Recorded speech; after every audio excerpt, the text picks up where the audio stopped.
کالیفۆرنیا بەردەوامە. لەگەڵ دابەزینی نرخی دیناری عێراقی بەرامبەر بە دۆلار دادگای فیدرالی ناردنی پارەی چاوەڕوانکراو بۆ هەرێم ڕاگرت. و بەرزبوونی نرخی دەرمان و کەرەستە تەندروستیەکان لە باکوور و ڕۆژهەڵاتی سووریا بارگرانی دروست دەکات.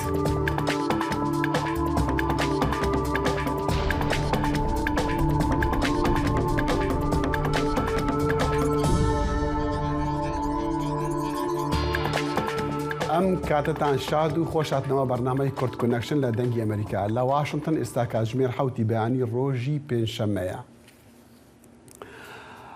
ڕابرت لونا بەڕێوەبەری پۆلیسی لۆس ئەنجلس ڕاگەیاند کە لە لێکۆڵینەوەکانی ئەو تەقەکردنەدا کە لە هۆڵێکی سەما و ئاهەنگگێڕان لە شاری مۆنتری پارک لە ویلایەتی کالیفۆرنیا 11 کەس کوژران و 20 کەسی دیکەش بریندار بوون، 3 پارچە چەک و ماتۆرسیکلێت دۆزرانەوە.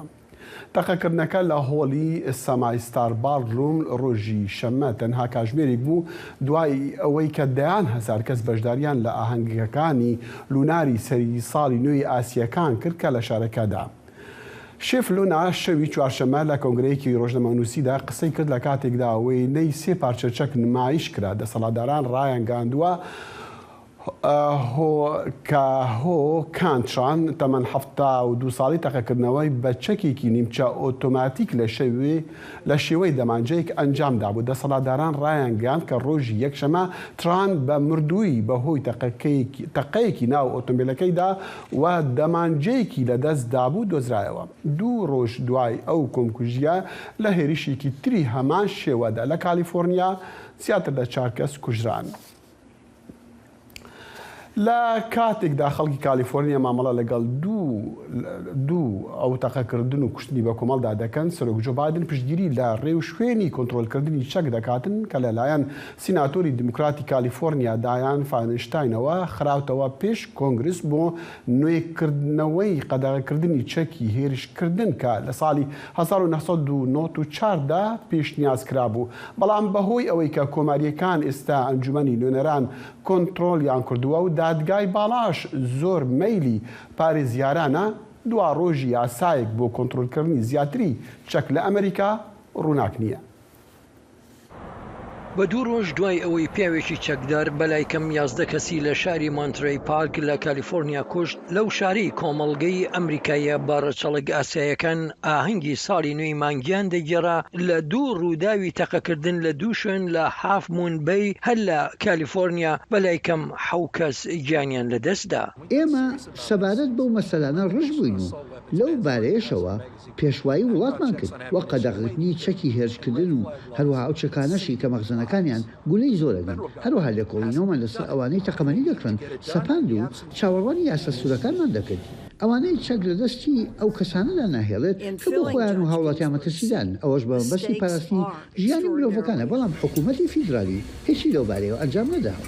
کالیفۆرنیا یەکێکە لەو دە ویلایەتانی کە فرۆشتن و خاوەنددارێتی چەکەکانی هێرشی لە جۆری لەشکری شێواز قەدەغە دەکات. دایان فاینستاین سەنەتۆری دیموکراتی کالیفۆرنیا وا پرۆژە یاسایەک پێشکەش دەکات بۆ وەگەرخستنەوەی قەدەغەیەکی فیدرالی لەسەر چەک و هەروەها ئەو جۆرە چەکانی مەخزنەکانیان گەورن و گولەی زۆر دەگرن. هەروەها تەمەنی ئەوانی چەک دەکڕن نابێت لە 21 ساڵ کەمتر بن. ئەو کاتەی سەرۆک جۆ بایدن سەنەتۆر بوو ناوبراو لە ساڵی 1994دا پشتیوانی لە قەدەغەکردنەکە کرد، بەڵام قەدەغەکە لە ساڵی 2004دا ماوەکەی کۆتایی هات. دوایین جار ئێمە چەکی هێرشکردنمان قەدەغە کرد. لە سایە ڕابەرایەتی سەرۆک و سەنەتۆر فاینستایندا ڕووداوەکانی تەقەکردن بە مەبەستی کۆمەڵکوژی کەمبوونەوە دوایەوەی کۆماریەکان هێشتیان وادەی قەدەغە بەسەر بچێت. ژمارەی ڕووداوەکانی تەقەکردن لە هاوڵاتیان بوونە سێهەندە. بەهۆی ئەوەی کۆماریەکان لە ئەنجومەنی نوێنەرانی ئەمریکا زۆرینەن، هەر بۆیە دەرفەتێکی کەم هەیە کە پرۆژە یاساکە پەسەند بکرێت. راپرسیەکان ئەوە پیشان دەدەن زۆربەی دەنگدەرانی کۆماری لە دژی بربەسکردنی مافی هەڵگرتنی چەکن، ئەوەش بە گوێرەی دووەم گۆڕانکاری. بەهۆی ئەوەی دادگای باڵا ئەوەی ڕوانگەی نەریت پارێزی هەیە لە مانگی 6دا یاسای ڕێکخستنی چەکی لە نیویۆرک هەڵوەشاندەوە. هەر بۆیە ویلایەتەکانی دیکەی وڵات ئێستا بربەستەکانی خۆیان کە لەسەر چەک چەک هەیەە لە مەترسیدایە. هیچ شتێک ڕوونادات هەتا ئەو کاتەی کە ئێمە نەکردتەنها چارەسەری ڕێسای ڕۆژانی چەک نەکەین. ئەوەی کارێکی گرنگە بەڵکو و دادگای باڵایە کە ڕێساکانی ڕێخستنی چەک لە ئێستادا لاواز دەکات و هەروەهاش ئەو ڕێخستنە لە ڕاستیدا بەڕێگە کارەساتاویەکان تاوتوێ دەکات. لە نەبوونی کاردانەوەی کۆنگرسدا سەرۆک بایدن وا تاوتوێی ڕێکاری جێبەجێکردن دەکات بۆ سەر و سەوداکردن لەگەڵ کەمکردنەوەی ئاستی توندوتیژی ئاکامی چەک. لە مانگی 6 ساڵی پاردا سەرۆک بایدن پرۆژە یاسایەکی هەردوو پارتی دیموکرات و کۆماری لەمەڕ چەک واژۆ کرد و کردی بە یاسا. یاساکە لێکۆڵینەوە لە پێشینەی کڕیارانی چەک کرد ئەوانەی تەمەنیان لەژێر 18 ساڵانەوە بوو. هەروەها یاساکە پاداشتی ئەو ویلایەتانەی کرد ئەوانەی پێیان دەگوترێت یاساکانی ئاڵای سوور بەواتای ئەوەی کە چەک لە دەستی ئەو کەسانەدا نەهێڵدرێن ئەوانەی بە هەڕەشە بۆ خودی خۆیان و بۆ کەسانی دیکە دادەنرێن. بۆ پاتسی هودەکۆسوارە سمکۆ عەزیز دەنگی ئەمریکا. لە چەند ڕۆژی ڕابردوودا دانیشتوانی دوو کۆمەڵگای جیاوازی ئەمریکی بەڕەچەڵک لە وڵاتانی ئاسیان لە کالیفۆرنیا دووچاری ترس و دڵەڕاوکێ بوون دوای ئەوەی دوو تەقەی بە کۆمەڵ لە ماوەی 3 ڕۆژدا بوون بەهۆی گیان نەدەزانی 18 کەس و برینداربوونی 10 کەسی دیکە. کەمتر لە مانگی ئەم ساڵەدا زیاتر لە 30 تەقەکردن و کوشتنی بە کۆمەڵ لە ئەمریکا ڕوویداوە کەچی دایان ساڵە یاساکانی کۆنتڕۆلکردنی چەک لە ئەمریکا ناوەڕۆکی ناکۆکیەکی سیاسی گەورەیە لە نێوان دیموکرات و کۆماریەکاندا. بۆ ئەم ناکۆکیە و ئایا کۆنتڕۆلکردنی چەک چارەسەری ئەم ڕووداوانە دەکاتن؟ داکتەر کرمانج گوندی سەرۆکی بەشی پەروەردە لە زانکۆی تێنیسی ستیت لە شاری ناشفڵ لەگەڵماندایە. دکتۆر بەیانی باش، سوپاس بۆ کاتی جەنابەت. سپاس. پێشەم شتێک دەمویست کاردانەوەی جەنابەت بزانم چۆن بوو بۆ کاتی کە ئەم دوو ڕووداوەی چەند ڕۆژی ڕابردوودا بیست کە جەنابەت دەزانم پشتیوانی لە یاساکانی کۆنتڕۆلکردنی چەک دەکەی لە ئەمریکا. کاکی دەخیل لە ماوەی 3 ڕۆژ ئاماژەت پێکرد 24 کەس کوژراینە، زیاتر لە 20 کەسیش بریندارن. ئێوە کارەساتە لە ناو کۆمەلگەیەک کە خۆی بە کۆمەلگەیەکی قانونی بزانیتن، لە کۆمەلگەیەکی قانونی زەروری نییە چەک هەویتن. بەڵام وەک ئاماژەتان پێکرد لە پێشینەکەی خۆتان گرفتی ئەو بازاڕی چەکە بە تایبەتی لەلایەن کۆماریەکان پشتگیریەکی زۆری لێ دەکرێتن. هەرچەندە لە دەستوری ئەمریکایە لە US Constitution لە بەندی 2 دەڵێتن مەلیشایەکی ڕێکخراوەوە ئەو کاتە دەگریتەوە کە حکوومەتی فێدرال کۆنترۆلی بەسەرتەواوی مەملەکەتدا نەبوو. لەبەر هەندێک ڕێگەیدا کە مەلیشایەکی ڕێکخراو دروست بکرێتن لە بۆ ئاسایشی خەڵک، لە تەنیشت هەندێک خەڵک بتانیتن چەک هەڵبگریتن لە بۆ پارێزگاریکردن لە خۆیان. بەڵام وەک دەبینین ئێستاکە ئەوەی کە لەوانەی کە دەکوژرێن زۆر بە ندرەت لە حالەتی ئەوەیە کە لە کەسێک یەکێکی کوشتوی لە حالەتی دیفاعی بوو بیتن. ئەو کارە ساتانە نە زیاتر کە لە ماوەی 3 ڕۆژ کوژران. بۆ نمونە لەلایەوە لە ڤرجینیا لە 6 مانگ منداڵێکی 6 ساڵە پۆلی یەکی سەرەتایی دەمانچەی دایکی بردۆتە قوتابخانە، مامۆستایەکەی خۆی بریندار کردووە. ڕاستە کە باسی ژمارەکانمان کرد، باسی دوو تەقینەوەی ئەم چەند ڕۆژی دوایە لە کالیفۆرنیامان کرد. بەڵام تۆ باسی گۆڕینی دووەمی دەستوری ئەمریکا دەکەی کە بە شێوەیەک شی دەکرێتەوە هەر کەس مافی هەیە چەکی هەبێ. هەر کەس مافی هەیە چەکی هەبی، بەڵام مەرجی هەیە لە بۆ حالەتی دیفاعی. دوایە دیسانیش پێشینەی ئەو دێرە دەڵێتن مەلیشایەکی ڕێکخراو دروست بکرێتن بە هاوکاری یاخود لەژێر چاوەدێری حکوومەتی فێدرال بۆ ئاسایشی ئەمنی، ئاسایشی خەڵک.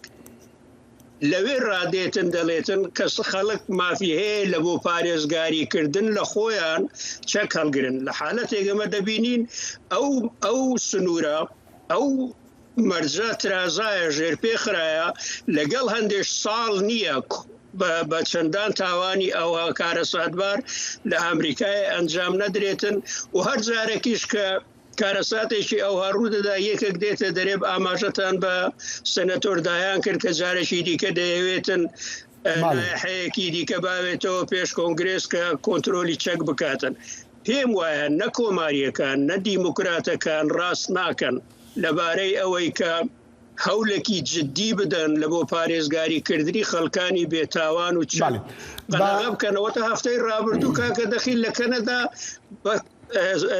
سەرشالیارانی کەنەدایێ هاتە دەرێ بڕیاری ئەو قانونە نوێی ڕاگەیان کە ممکن نییە جارێکی دیکە هیچ کەسێک لە کەنەدای ڕێگەی پێ بدرێتن شەک هەڵبگریتن. دکتۆر باس لەوە دەکریش کە بابەتی پارە و بە تایبەتیش لابی ئەو کۆمپانیانی کە چەند دروستەکەن زۆر بەهێزە.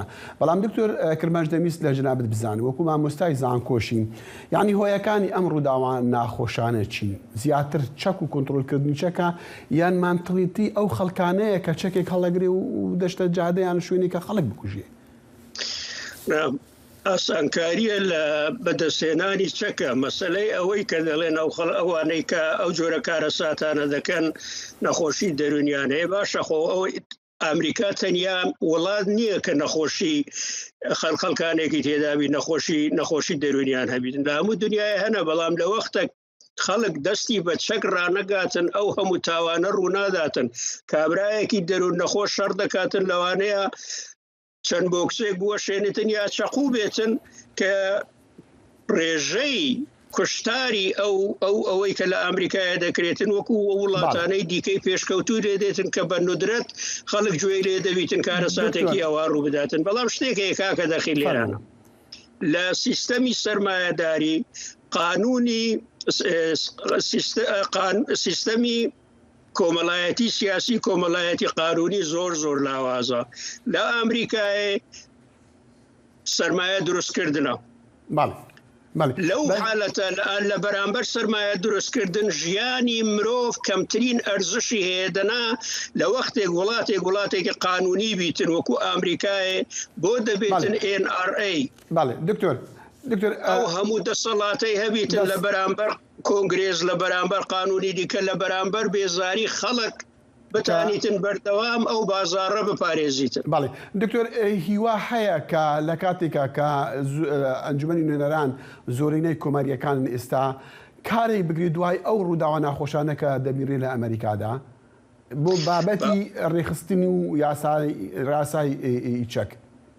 باوەڕ ناکەم کاکە دەخیل بە تایبەتی ئێستا کە ئەجواکی نوێرەنار لە دەستی کۆماریەکاندایە و دادگەی باڵای ئامریکای زۆرینە کۆمارینە جارێکی دیکە گوێت لێ دەبیتەوە دێنە دەرێ دەڵێن وەکو ئاماژەت پێکردەوە چەک نییە خەڵک دەکوژیەوە کەسانی دەروون نەخۆشن بەڵام دیسانیش بە ئەمریکا دەبێت لە وڵاتانی دیکە فێر ببیتن وڵاتێکی قانونە کە قانونی تێدا ئادا دەکرێتن لە وڵاتی قانونی پێویست ناکاتن دوای ئەوانە دەبێت حکوومەت ئەگە ئیجازەم پێ بدەی حکوومەت لە بۆ یەک لە کارەکانی ئەرکی حکوومەتەوەی پاراستنی ژیانی خەڵک بکاتن حکوومەت نابێت ڕێگە بداتن ڕێکخراوی پشتگیری چەک ئەوەندە بەهێز بیتن کە بتانیتن بازاڕی ئەو چەکە بەو خەتەرناکیە لە ناو میلەتی ئەمریکایەدا بپارێزیتن و دەرکردنی یاساش بە دەنگدانی چەند کەسانی ژمارەیەک خەڵکن لە ناو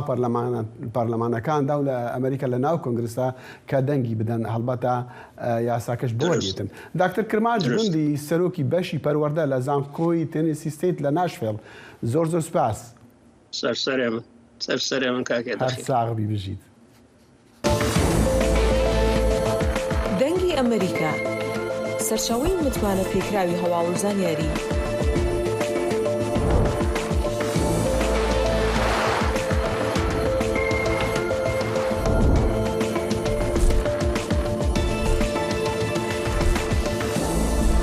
لە ماڵپەڕ و تۆڕە کۆمەڵایەتیەکانی دەنگی ئەمریکاوە ئاگاداری هەواڵ و گۆڕانکاریەکانی جیهان بە.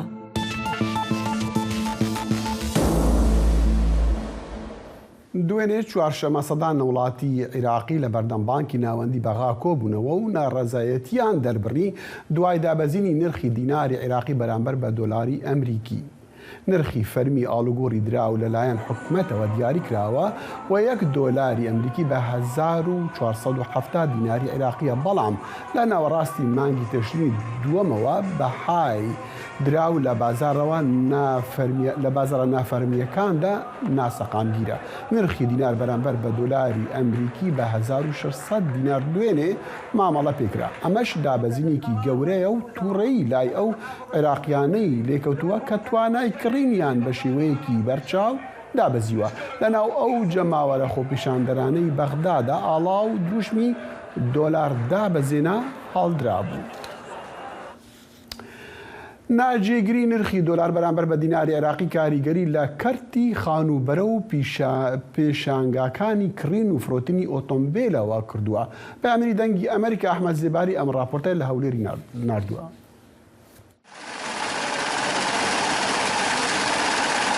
لەگەڵ بەرزی و نزمی بەهای $، زۆربەی مامەڵەکان وەستاون یان کەم بوونەتەوە.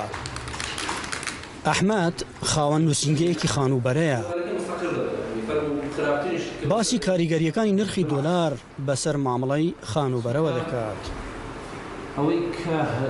بەرزبوونەوەی نرخی $، لە هەموو بەشەکانی ژیان کاریگەری دروست دەکات، بڵەخاسیش لە کەرتی خانوبەرە. دەتانم برێم ئەوەی کە لە هەرێمی کوردستان نیشتەجێیە موچەی مانگانەی چ لە کەرتی حکومیبی چ لە کەرتی تایبەتەوەبی موچەکەی بە دینار وەردەگری، کە ئەوەش نقطەشی سلبیە لەسەر ئەوەی کە ئەگەر هات و نرخی $، بەرز بیتەوە کاریگەری لەسەر تاک بە تاچی کۆمەلگا دروست دەکات. لە هەرێمی کوردستان لەبەرەوەی معاملە بە $، یعنی ئەو کەسێک لۆن مونە ئەگەر کەسێک هەژار بوویتن لۆن مونە پێشتر ویستبی خانیەکی بکڕی بە 7 دەفتەری بە 5 دەفتەری، ئێستا ئەگەر کەمترین سعری حسێب بکەیت تقریباً برێ 3 ملیۆنی هاتە سەرێ لەوەی کە پێشتر ویستویەتی بکڕی لۆن مونە. ئەگەر بە 3 دەفتەری بووبی 3 ملیۆنی هاتە سەرێ، بەلای کەمی، یعنی ئەگە 10,000 حسێب بکەین لە هەر دەفتەرەشی.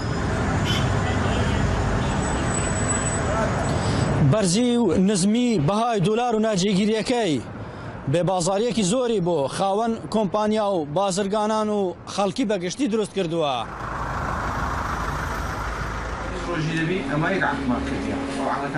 ڕەوەند خاوەن پێشانگایەکی گەورەی ئۆتۆمبیلە. باس لەوە دەکات ناجێگیری نرخی $، گرفتی گەورەی ئابووری بۆ دروست کردووە. دەڵێت گەر بەم شێوەیە بەردەوام بێت پێشانگەکەی دادەخات. میشەکەمان ڕاوەستایە ئەوە فەرمەوە پاژنیورانەوە سەعات 2 دەستبێت نەتێوارەوە وەزعی مەعرەزیان چۆلە بە چیشمان هەویتن. ئەم کری ماگانم بەس کرێم $5,000. لە خلالی 15 ڕۆژێ من 20 ڕۆژەوە عقدم لەکنا یەک عقدمان نووسە کری بەچ پڕکەمەوە دیگە $ەکەەوە چ خۆلی نێتەوە ئیشمان و تێک چوە. هەوڵەکان بەردەوامن بۆ جێگیرکردنی نرخی $، بەرامبەر بە دیناری عێراقی، بەڵام تا ئێستا نەتوانراوە نرخی $، جێگیر بکرێت. ئەم ناجێگیریەی نرخی $، زەرەرێکی زۆری لە خەڵکی داوە. نزیکەی ماگونیوێک بەر لە ئێستا نرخی $100 ئەمریکی بەرامبەر بە 147,000 دیناری عێراقی بوو، وەلێ لە ئێستادا نرخی $100 گەیشتوتە 161,750 دیناری عێراقی. ئەحمەد زێباری دەنگی ئەمریکا، هەولێر.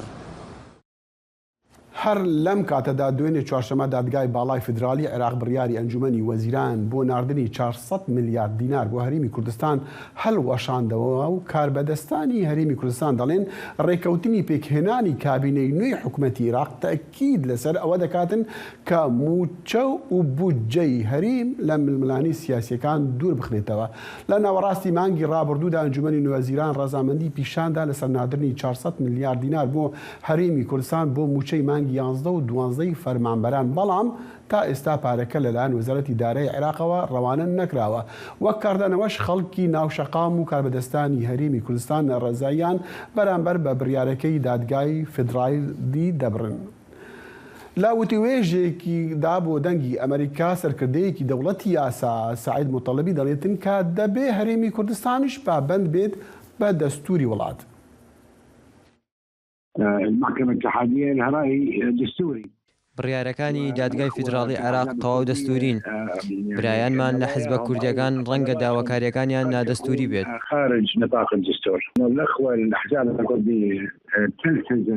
دەبێت لایەنە کوردیەکان پابەت بن بە چۆنێتی ئیدارەدانی دەوڵەتەوە لەگەڵ حکوومەتی عێراق بە شێوەیەک ڕێککەوتوین لە دەرەوەی یاسا نەبێت و ڕێککەوتنەکان عەدالەتیان تێدا بێت. زۆربەی پارێزگا عێراقیەکان وە هەست دەکەن داواکاریەکانی کورد نەعەدالەتیان تێدایە، بۆیە شەقامی عەرەبی هاوسۆز نییە لەگەڵ هەرێم. دەبێت هەرێم هەماهەنگی بکات بۆ دەرچوانی یاسای نەوت و گاز. دەبێت هەرێم کار بۆ بەدیهێنانی جۆرێک لە هاوسەنگی بکات لە نێوان پەیوەندی دارایی و ئابوووریەکان لەگەڵ پەیوەندی ئەقلیمیەکان.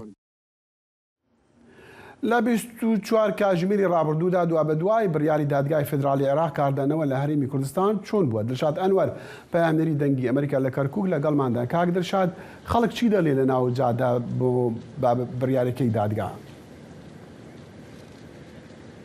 دەخیل بێگومان خەڵک بۆتە دوو بەشەوە. بەشێکی چاوەڕوان بوو کە ئەو بڕەپارەیە لە عێراقەوە ڕەوانەی هەرێمی کوردستان بکرێەوە لەلایەن بەرپرسانی هەرێمی کوردستانەوە بڕەپارەکە بۆ موچە و پرۆژە تەرخان بکرێ، بەڵام بەشێکی تری زۆر کێشان نییە لەگەڵ لە ناردنی پارەکەوە. پێیان وایە ئەگەر حکوومەتی عێراقیش ئەو بڕەپارەیە بناردایە بۆ موچە و بۆ خەڵک تەرخان ناکرا. بەڵام دەخیل من ئەمەوێ لەگەڵ ئەمەش ئاماژە بەوەش بکەم کە لە زاری بەرپرسێکی باڵای هەرێمی کوردستانەوە کە بۆ دەنگی ئەمریکا قسەی کرد کەمێک لەمەوبەر ئەو باسی لەوە کرد کە هۆکاری بڕیارەکەی دادگای فیدراڵی عێراق و گۆڕینی خیتابی بەرپرسە شیعەکانی عێراق پەیوەندی بە فشارەکانی کۆماری ئیسلامی ئێرانەوە هەیە لە دوای سەردانەکەی برێت مەکگۆرک بۆ هەرێمی کوردستان و عێراق. ئەوان پێیان وایە کە ئەمە جۆرێکی ترە لە یاری و جۆرێکی ترە لە هەوڵەکانی ئەقلیمی بۆ تێکدانی پەیوەندەکانی بینی هەرێم و بەغدا، بە تایبەت کە مەکگۆرک لە سەردانەکەی بۆ هەرێمی کوردستان و عێراقیش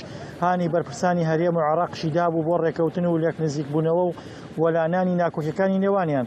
ئەو بەرپرسەی هەرێمی کوردستان کە قسەی بۆ دەنگی ئەمریکا کرد باسی لەوە کرد کە ئەمە فشارێکی ئەقلیمیە و هەوڵێکە بۆ تێکدانی ئەو لێک تێگەیشتن و ڕێکەوتنەی کە لە نێوان باڵێ مەکگۆرک و بەرپرسانی عێراق و هەرێمی کوردستانە هەبووە. بەڵێ هەڵبەتە ئەمە موچەی فەرمانبەران دوا دەخاتن، بەڵام کە موچە نەبێ کاریگەری لەسەر جادە و لەسەر بازار زوو دیارە بێوە نیە؟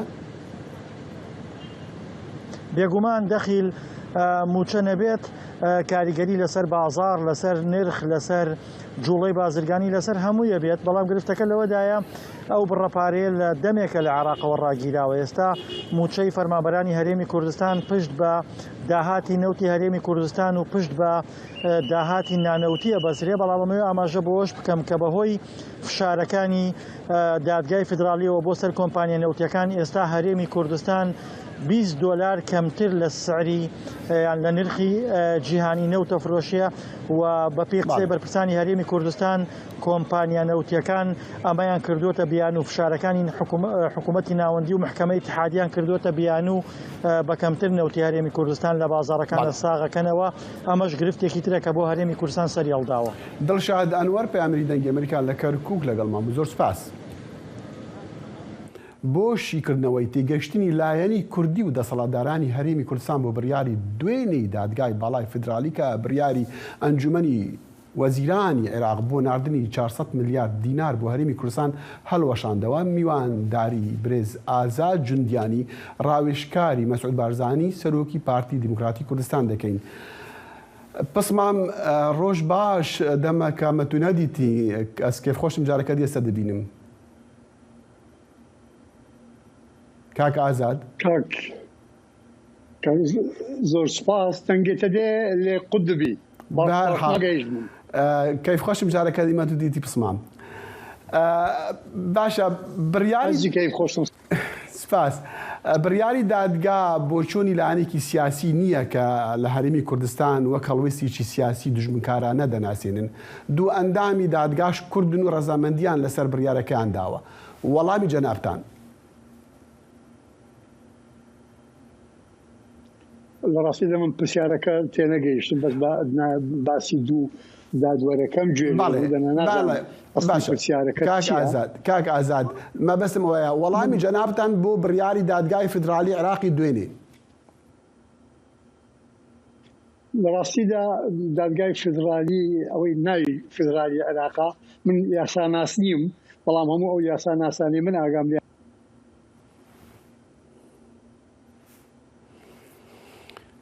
مخابن دەنگێ برێز ئازاد جندیانی تێبڕین هەلبەتە بەحسی بڕیارە دادگەها بلندا عێراقی دیکن بۆ بڕینا ئەوەی قەدری پارەی و بڕیار بوو بۆ هەرێما کوردستانی بێتە هەناردن ئەم دێ هەوڵ ئەدەین جارێکتر بگەڕینەوە لای کاک ئازاد بۆ ئەوەی ئەم بابەتە شیکردنەوە بزانین و بزانین لایەنی کوردی چۆن بیر دەکاتەوە چۆن تێدەگاتە لە ئەم بڕیارەوە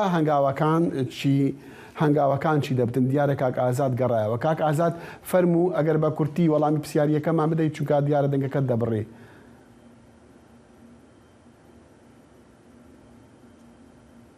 وڵای کاک دەخێ من نازانم پێم وایە ڕەنگە نەتوانم پەیامەکەم بگەێنم چونکەوە هەر هێمە بێ دەنگمان دەنگی تۆ ناگاتە من ئێستا باشە ئەو دادگایەی ناوی لێنراوە بەڵێ ئەو دادگایە من یاساناس نیم بەڵام هەموو ئەوانەی یاساناسن بۆیان بەسکردون و شتیان زۆر نووسیوە لەسەری کە ئەم دادگایە بە شێوەیەکی نادەستوری پێک هاتووە ئەوە لە هەمان کاتیشدا چونکە ئەوەلەن هیچ جۆرێک لە هینیتیانێکە حاکمێک لەوانە بڵێ نەخێن بشرێ نەخێر بێ پێی ئیمزا بکەن و دوای ئەوەش ئەگەر بەشداریش نەکا حاکمی احتیاتی شیعەیان داناوە من لەو زانی بە یاسایە باس ناکەم بەڵام ئەم دادگایە لە ڕاستیدا وەکو شمشێری دیمۆکریس وایە بەسەر گردنی و کورد و ڕەنگە ڕۆژێ بێتە پێش بەسەر گردنی عەرەبی سونەشەوە بە شێوە بێت کاردانەوەکان لە سەرۆکبارزانیەوە واتە ئاگاتە سەرۆکی هەرێم و سەرۆکی ئەنجومەنی وەزیران و لە پەرلەمان و لە حتا لە ناو سونەکانیش بەڕێز کاردانەوەکان دەبینین ڕێی خۆی وتووە و خەڵکی دیکەش کاردانەوەکان دەبینین لە سەرۆکی هەرێم سەرۆکی پارتی دیموکرات مەسعود بارزانی و سەرۆکی هەرێم و هەموو کاربدەستان.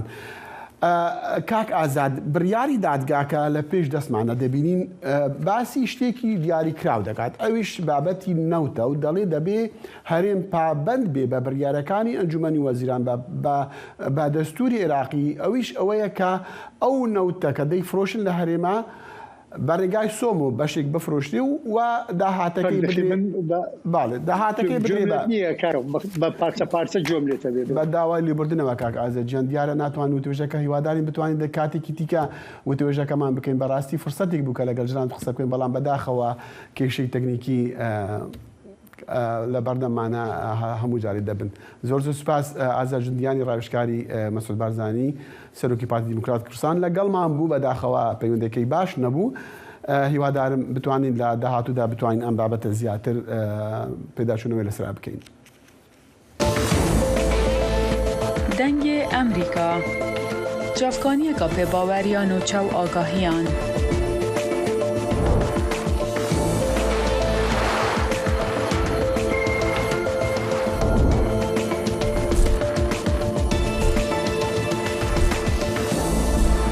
برای مالپەر و پلاتفۆرمên میدیا civakîya dengê Amerîka bala xwe bidin pêzanîn û nûçeyên cîhanê.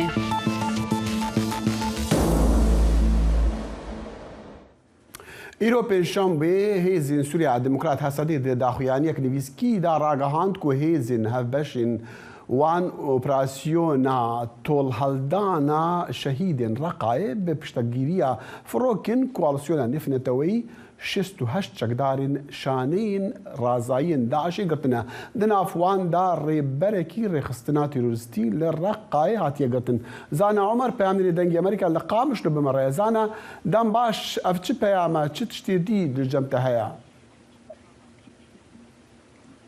بله دم باش دخیل جخوا اپراسیونا هیز سوریا دموکراتیک پشتیبانی عزمانی یا کوالسیون نافنتوایی لرقای طبقای لدار دخه کتروجا خوری دوام ده حتی ویس به هجمارا گشتیه گو هاتنه گرتن هفته و شش چکدار داعشی هاتنه گرتن دناف ده والی رقای عطله المیتانی او وگو لیدر داعشی هرم رقای و نافچه اوی او هاتا گرتن لگوری آگاهی دنگ امریکا به دست خست گو اول دردورا رقای ناف زویان ده خوششارت بو و پشتی شوپاندنا جالیه کوالسیون و هیزن سوریا دموکراتیک و ده اپراسیون که تایبت ده هاتیه گرتن بله بله جبلی مثلا گرتنا وان چکداران چشتی دی یعنی دستکفتین دی نوه اپراسیونی او دی بیجن چبون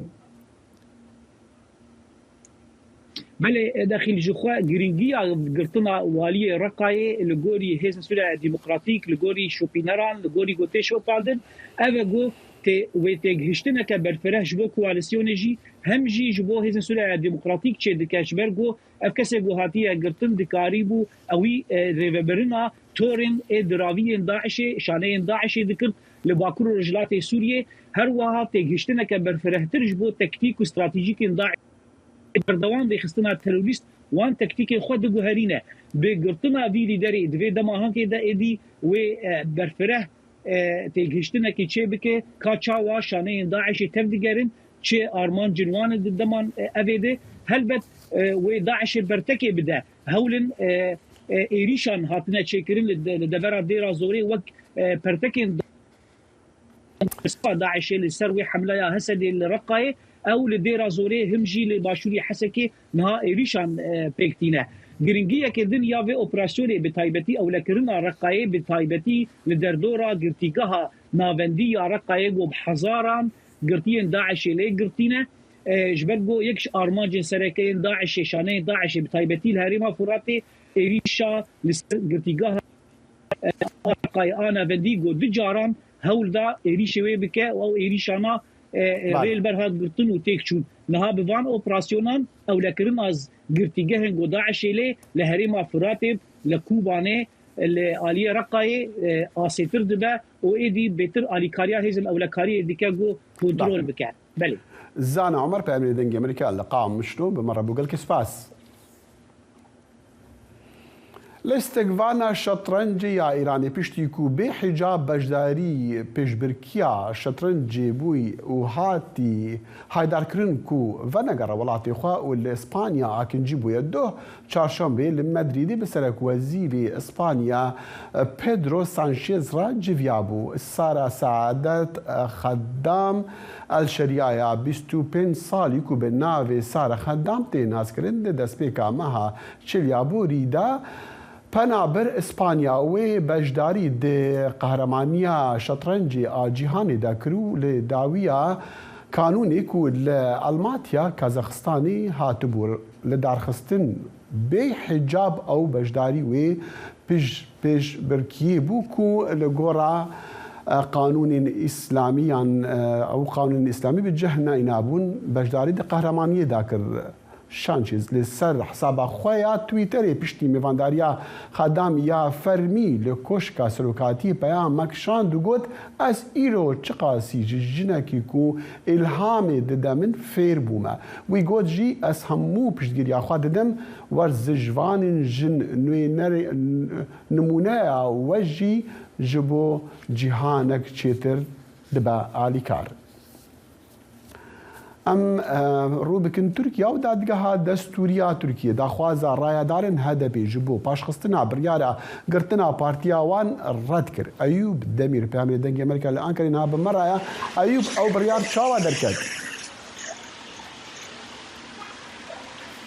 داخل دهوج بري هدفي حكومة سن هدفي سري دادقها ماكازاغوني رابوكو اف دوزا وان پشتی هلوزیارتن براوره دیتن ایرو دادگاه ماک زاگونه دیار کرکو اوا نابه رد کر جبو ویجی آنا راستی چاوه هدف جی لسر و بریاری وحیانها ده 14 دیسا دادگاه بریاره کردن جی دا ده 14 شباط دا دمین بری دا یعنی 5 و مهی دا آلیکاریا هدفی کو دولت ده هدفی او خود کربون جبو ویجی پاراستنا هدفی و 14 شباط دا وره چیکرن دادگاه دیو که کاوسا نشان دا راستی ده دری دا گابا ام تبایی تماچه دکن نزیکی سال کنی و لسر هدفی دوزا گرتین هاتیه بکرن چاودر آنجی پاسپور کسی سیاسی کلیکو سرویل هودبن دبیجن کو اف بریار کاوسا کو هدف جی بگرن. بله ایوب ما میوانه که اندام کی پارلمانی جهاد پی امی چند سیاره جب کل سروینا لی من دخواست از بزام تو ازام تو لی پیش جه کی جوینا میزاشش قولی و یا اتفاق آزادی کدیجی نها حیا لهفدم لسر مسائلین حل بجاتنا قالوا اوی دیار بکن که نمزادین وانج بو نمونه سلوکاتی و کیبن. راستی میزا ششکولی اول 11 جارکو دجوه حتی نهاجی اندامت دیار نبو و وسا دیارکو ایروجی و در نکوه جبو کو میزا ششکولی دبیجه کو هکه سرو کمار ترکیه رجب طایب اردوغان دیروکا اوی اوای کی فرمی البجارتنی دیار بکه او دم جی امی اندام خود دیار بکن وسا دیارکو دوی جوین داجی اندامت و نه بناف کرن. بله ایوب ما بس سروک اردوغان او دماکو روجا هالبجاتنا پیش دیخا کو اپوزیسیون درفتو دلیوی باشتر نبن جبو باشداری ده هالبجاتنا ده چما اوی خو بگرن حیا کو بریارا پاشخصنا هالبجاتنا تیدان. راستی تبي داخل بدري دا ديروكا البجاتني ديار كرنجي هموتش لغوريكو بوخه برجواندي بدست بخينن يعني سياسه اوبوزيسيونجي وصادبينه يدنجي وصادبينن جبويجي انا 14 غولاني تي نشانداين جخوا پشتی 14 غولاني هکل بجاتنك بچي كرن لغوري دستورا قانونا تركيا جي اردوغان جي نكاره به اندام لبرويجي انا يعني هالبجارتن اديكتا روجا تركي وصاديركو مها غولاني دا وتشيبه. بله ایوب باشه چه تی پیش بینی کرن جوینا اتفاقا کدو آزادی و هدفه و چه بیجه و چه بکا. بله راستی اوجی شش پارتینه دبن سروکاتیا هدف دا دردی که دفش yani درۆژبەرێ جبینن ناوەندا گشتی یا هەدەفێ ئەنکارێ هاتە چێکردن ئارمانجا وانجی ئەوێ کو ئەو ژێ بە ئەندامên ئازاد دەرکەون پێش یانێ ئەندامên خۆ ji bo serok komariyê diyar bikin ew jî dibêjin ku rojên pêşiya me de em ê endamê xwe diyar bikin em ê bi serê xwe têkevin hilbijartinê rastî ev helwesta HDP de warê opozisyona da jî bi fikar tê temaşekirin ji bo ku HDP bi tena serê xwe têkevê bibêne vê dibêjin ku feyda wî wê jî ew ê rabibe ji desthilatiyê rabibe li rastî HDP jî dibêje wê li pêşiya me tiştekî din nehîşt em jî li ber wî bi endamê xwe ser bi xwe beşdarî hilbijartinê bibin. ایوب دمیر پیامنی دنگ امریکا جا انقره به مرابو گل که سپاس ایوب یونانستان جبو پاراستنا سونیرین خوا و ریگرتنی لدرباز بونا پنابران و قاچاقچیان جی پیامه که تون گهاندیات ترکیه لسروی بابتی معاف راپورت آمده کریا وزیر اولکاریا یونان جبالیوزن ولاتن دنیا یکتیا اوروپا هر وسا سوئیسرا و بریتانیا لبر دیوار سرسنور روشهالات گوهجا لبر فرهبون دیا گود ده سال 2022 یونان ری لبر 2600 کسان گرد گو نیاسایی در بازی هندر دبنو 1500 قاچاقچی جی گردن. دیوار پولای یونانی کو 5 متران بلنده بریوی د کفته روبار افروز لروشحالاتا ترکیه نها 27 کیلومتران دریجه و قول 10 کیلومترین دنجی لیزیده بکن. تیکس ثیودور کاکوس وزیر پاراستنا ولاتیان جی 28 نوینرین دست نشانگری را گود کو سنور یونانی هر وسا سنور درو یکتیا اوروپایی جی. سردانامه پیامک پر خورتو هفگرتیه لأوروپا یکی تی او پاراستنی دده جبو پاراستنا سینورین یونانی به ترکیه ره گوده همان دمی دجی سینوری یکی تیا اوروپا به ترکیه ره او پیام به هیزه پیام سپاندنا یاسه ناونتویه و از دوی باوریه دمه گودوی ترکیه و پیامی ور بگره نها یونان مجیلی برفرهکرنا دیواریه گوه 35 کیلومترین دنجی لیزیده بکد آرمان جوان اوکو 192 کیلومتران به دریجه های سنوران بگره. یونان بەردەوام ترکیە تۆمەتبار دەکە گوژە ڕەوشە کۆچبەران بەرژەمەندیە دبینە وان هاان دەدا گوژە سنووران دەرباز بن بۆ نەڕەحەتکردنا یونانێ و یەکەتیە ئەوروپا و کارên قاچاغ. ترکیەژی یونان بەهاندانا توندوتیژیان تۆمەتبار دەکرد گوژیانا کۆچبەران دەخن مەترسیە هەروەسا ترکیە بخوا پرسکرێکا کۆچبەرên نافخۆیی هەیە و 5 میلیۆن کەسان خودی دەکە. سەرکردەیەن یەکەتیە ئەوروپا نیگەرانن و سەرۆکی ترکیە ڕەجەب طەیب ئەردۆغان کۆچبەریە بکۆمەڵ بەرەو یەکەتیە ئەوروپا هاان بدە جهێک و پرانیا کۆچبەر و پەناخواز دخوازن بچنێ. دەستگەها پاراستنا سنوورên یەکەتیە ئەوروپا بناوێ فرۆنت ئەکس وێ 400 پاسەوانên din li سنوورê Yunanê zêde bike ku niha 1800 in. Hêlin Sindî, dengê Amerîka.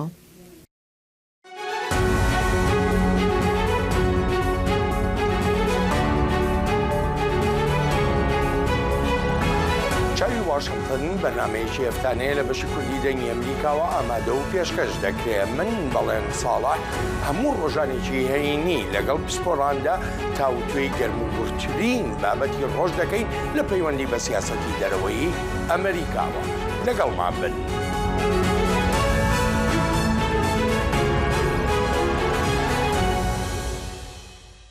ئالۆزبوونا بەهابوونا دەرمانە لە هەرێمین ڕێڤەبەریا خۆسەر لە سووریا هەرتی و مەزنتر دەبە. چافکانیە سەرەکەیە دەرمانان ji herêmên jêrdestê rejîma Sûrî lewan jî bazarê dermanan nayê kontrolkirin. Ev yek barê malbatên ku nexweşên wan hene û pêtiviya wan tim bi dermanan heye girantir dike. Zana Umer Peyamînê dengê Amerîka li Qamişlo ev raport gihandiye. Nariman Mihemed bê derman ji dermanxaneyê derket. Dibêje ji ber buhabûnê ew êdî nema dikare dermanê xwe bikere. حقي درماني كتشكا أري حقي درماني كتشكام كورين 15,000 كورين مزعين تعبانة كورين. درمان ji Şamê û deverên rejîma Sûriyê têne herêmên Kurdên Sûriyê lewra rêveberiya Xweser nikare kontrol bike. Zêdebûna nirxê derman piştî wê yekê hatiye got Banka Navendî ya Sûriyê nirxê dolarê Amerîkî li hember leyreya Sûrî bilind kiriye. Doktor Salah Remmo dermanfiroş e dibêje got piraniya maddeyên xam yên dermanan ji derve tên hawîrdekirin. Derman astengayîke gelkî xurt û mezin çêkiriya ji kesê me re. Derman bihabûye. Bihabûn ew 65% û vêna jî problême gelek mezin çêkiriya. Lê ev jî girêdayiye bihabûna dolar ve.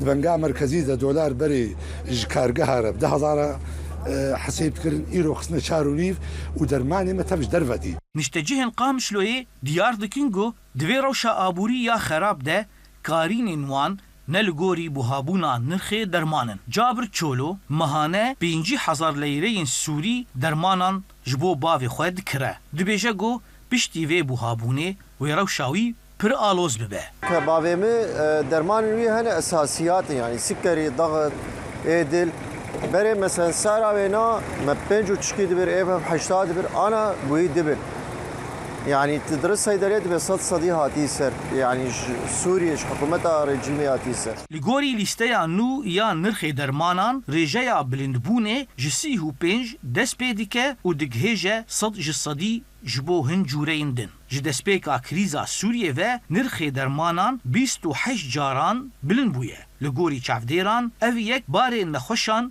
و مالبات وان گراند که به تایبت خودین نخوشین ماینده. زانا عمر دنگ امریکا قامشلو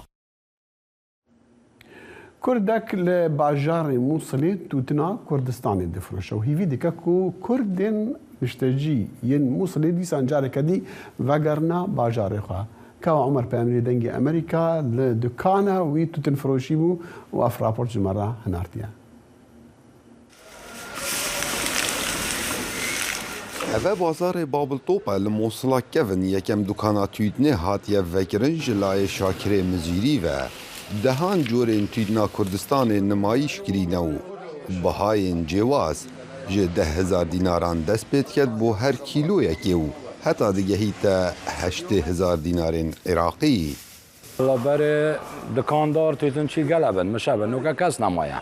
Qire çûne dohok û hevlêr bes nuka ewel şexs دکانات ایت نمی نوکری. أبا تدنا عراقية يا مشكلة سنة وعن يا تكلة يا نرمج يا دجارنينا يعني جارك خوشة أبا تقريبا 3000 كيلو. نهادا خازیەکە زۆر لەسەر تیدنا شاکری هەیە ji ber ku ew corên here baş tînîtin û xelek ewî dinasin wekû ew dibêjît ewî bi kirên xwe yên taybet hene. والله تقريبا بيراميرات عرب يطرحوا شانت مثل أطرافت مثل إزدي أون مشتريات تيتني أون أو خو خلكي مثل يه آواره بیچویا کردستانه الویروی تیتنت فرود بری دیگه و مازانی او تیتنت فروشیتن امریکاتی هندک تیتنه اجدف وی بین تیتناوی گلک علاوه و تیتن یا های تیتنا دجوار تیتنا نرم یا های تیتنا وسط یا های شاکر جباب و باپیران و لبازار بابلتوب دکانا تیتنه هبویو لی او جبر شر داعش لموصل آواره ببونه هرما کردستانه و نها وگریاینه من وقتی خود 60 و 70 تیتن چی بو ما بعد کانا ما بو هذا برق ما بعد کانا پشتی بو به مبره ما بو نوکا حالیا نازم بله بری عملیات رهابیه و عود اوی فرعی قال تیتن چی بن زور بن حتی 10 تیتن چی 15 تیتن چی دکاندار ویرا بن هندک بازار لموصل هبون برنیاز بون به بازار کردا لنوکه گیم کرد لیتهنه دیتن نمونین وکو شاکری هولدن جارکا دی اوان روژا ویرینن کو کردین موصل بهنه سرجه وارین خواه و جیان وکو بره آسایی بید. کاو عمر دنگ امریکا موصل.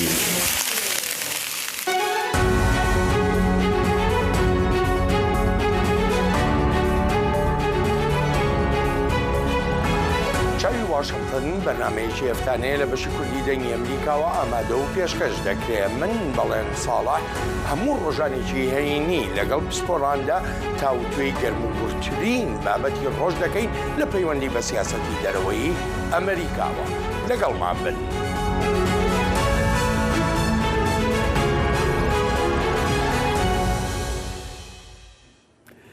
کەسێک بە ناوی ژینگە پارێزی بۆشایی ئاسمان کار دەکات بۆ ئەوەی خەڵک زیاتر هۆشدار بکاتەوە لە سەبارەت بە پاشماوەی بۆشایی ئاسمان بە ڕێگای بەدواچوون و هەلبەتە ئەنجامەکانیش ئەنجامە ڕاستەقینەکەی لە ماڵپەڕەکەی خۆیدا بڵاو دەکاتەوە. ئەو دەڵێتن کە پێویستە بیر لە فەزا بکەینەوە وەک ئیکۆسیستەمێک. ئەم ڕاپۆرتە دەنگی ئەمریکا ببینین بزانین چۆن شیکردنەوەی زیاتر بزانین چۆن ئەو پیاوە ئەو کارە دەکاتن. شەوانە کە لە ئاسمان دەڕوانی بە هەزاران خاشاکی فرێدرا و نابینین بەڵام لێرە هەن. مۆری باجاه دەڵێ خولگەی زەویمان پیس کردووە بەو مانگە دەستکرد و پارچانەی تر وەک چۆن زەوی و هەوا و زەریاشمان پیس کردووە. هەواڵی زۆر ناخۆشە لە بنەڕەتدا کاتێک شتەکان لە پێکدادانی گەورەدا بەرێک دەکەون دووتەن دەبن بە دەیان هەزار پارچەی ورتر دواتر دەبن بە مەترسی بۆ مانگە دەستکردەکان کە خزمەتگوزاریمان پێدەبەخشن و پشتمان پێبەستون. ئەم فەلەک ناسا لێکۆڵینەوە لە تەنە سروشتی و دەستکردەکانی واڵای ئاسمانەکان ئەو لە نێو ئەو کۆمەڵەدایە کە پێیان وایە خاشاکی واڵای ئاسمان پرسێکی ژینگەییە. بۆ ئەوە تەنها هەستم بە سۆزێکی زۆر کرد ئەوە بۆ من مانەدار بوو. جاه لە سان فرانسیسکۆی کالیفۆرنیا لەدایک بووە بەڵام لە ڤەنزوێلا گەورە بووە پەیوەندی بە هێزی ئاسمانی ئەمریکاوە کردووە. هەر لە بێژدا بیری لە واڵایی ئاسمان کردوێتەوە لە 2006ەوە بە دوواداچوون بۆ خەشاک لە خولگەی زەویدا دەکات. ڕێگا سەرکیەکانی خولگەیی قەرەباڵغ دەبن و ئەو خزمەتگوزاری و توانایانەی کە ئێمە پشتیان پێدەبەستین لە مەترسی لە دەستدانیانداین بۆی پێکدادانی پاشماوەکان لە واڵای ئاسماندا. وای فایندەری دامەزراندووە کە چەندین سەرچاوی زانیاری دەربارەی تەنەکان لە بۆشای ئاسمانە شیەکاتەوە ڕوونی دەکاتەوە کە لە کاتە ڕاستەقینەکاندا چی لە خولگەکەدا ڕوودەدا لە کاتێکدا 30,000 تەن لە خولگەی زەویدا دەجوڵێت. جۆن کلاسیدیس لەو فەیلسوفانەی هاوتای جاه داتاکان لەوێ دروستن ناتوانێت خۆت لە داتاکان دەرباز بکەیت حتا زیاتر داتا لە واڵاییدا بنرێن زیاتر لە پێکدادان نزیک دەبنەوە. نەتەوەی گرتوەکان داوە لە وڵاتان دەکا کە دژی خاشاکی واڵایی ئاسمان بن بەڵام رووسیا و هەندستان و چین مانگە دەستکردەکانیان وەک تاقیکردنەوەی چەک تاقی کردوێتە و هەزاران پارچەی دیکەیان کردووەتە پاشماوە. کۆنگرێسی ئەمریکاش کار دەکات لەسەر پرۆژە یاسای پاشماوەکانی بۆشایی ئاسمان. ئەو ئەرکی هەموو وڵاتێکە کە پابند بن بە جۆرێک لە سیاست دەرهاق بۆ خەڵکانەی کە دەسەڵاتی ئەنجامدانی چالاکیەکانی وڵای ئاسمانیان پێدەدەن. جا هیواخوازە کارەکانی یارمەتی دەربن لە پەروەردەکردن و بەهێزکردنی بڕیاردان بۆ گرتنەبەری ڕێو شوێنی پێویست. یحیا بەرزنجی دەنگی ئەمریکا بۆ راپۆرتی دیانە میشێڵ. فیسبوک و ئینستاگرام وی بڕیاری بدن کە ئەگەر سەرۆکێبەرێ دۆناڵد ترامپ جارێکێدی حسابی نوێن تایبەت ڤەکن یان هەلبەت دەمەکەک و فیسبوک و ئینستاگرام و تویتەری سەرۆکێبەرێ یە ئەمریکی دۆناڵد ترامپ هاتبوونە دائخستن پشتی وان نەڕەحەتیین و لە ساڵە 2021 لە کۆنگرسی ئەمریکی قەومین و بڕیار هادان و ji ber ku peyamên serokêberê Donald Trump wan guman hebû li wan ew hesab hatine girtin lê niha ew hizrahanê dikin wan hesaban vegerînin. Em tên dawiya bernama îroya Kurd Connection heta sibehî heta roja yekşem bûye bibûrin her şad û bextewer bin û Xuda hafiz.